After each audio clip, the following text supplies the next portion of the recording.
150 million sa DepEd, 500 million sa Office of the Vice President. Katao to, o di ba? Hindi niya may paliwanag eh. Dami katarantaduhan yung ginagawa putang ina si Sara. Walang kwenta yan, walang kwentang Vice Presidente. Yan si Sara Lutay, walang kwentang Vice Presidente yan kasi nga putang ina yan. Putang ina mo. Ha? Putang ina mo, putang ina mo.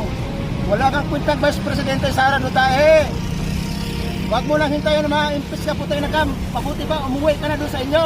Mag-resign ka na sa Office of the Vice President. Huwag mo lang hintayin pa yan, ma-impeach ka. Kung talagang mukha mo hindi makapal, mag-resign ka na sa Office of the Vice President, putang ina mo. Ha? Huwag mo lang hintayin na ma-impeach ka, tarantado ka, putang ina mo. Nagigigil talaga ako sa mga Duterte na ito. Ikaw walang yan ito. Pinagbabatayin na lang mga Pilipino, ninakawan na, pinapasildo pa, pinapalamo ng mga putang ina. Saan ka makakita niya, no? Nasasabihin niya, I hate the drug, 3-6 mo, susugpoy ko ang droga. Tangina nyo!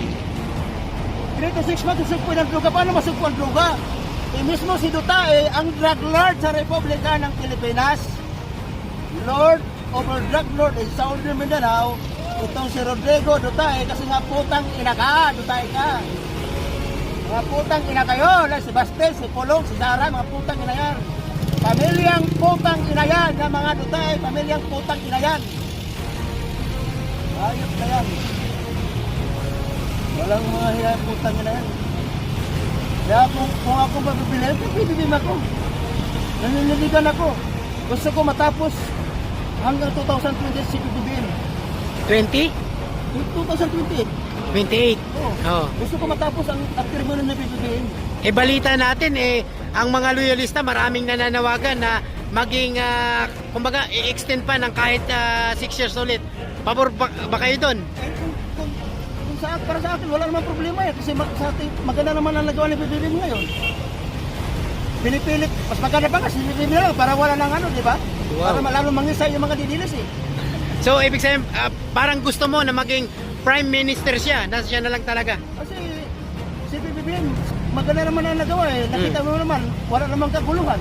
Correct? Tapos nagrally-rally ang Iglesia ni Cristo, sila ay para sa kapayapaan. Religious group. Bakit nagulo ba ang Pilipinas? Eh bakit yung China nang gugulo sa bansa natin, bakit hindi sila nagrally? Ang Iglesia ni Cristo. Nagmaisog rally si Duterte kung saan. Di ba si Duterte nang gugulo? Kung saan sila nagrally, maisog ah. Eh bakit hindi nakikita ng Iglesia ni Manalo yan? Na magrally-rally sila?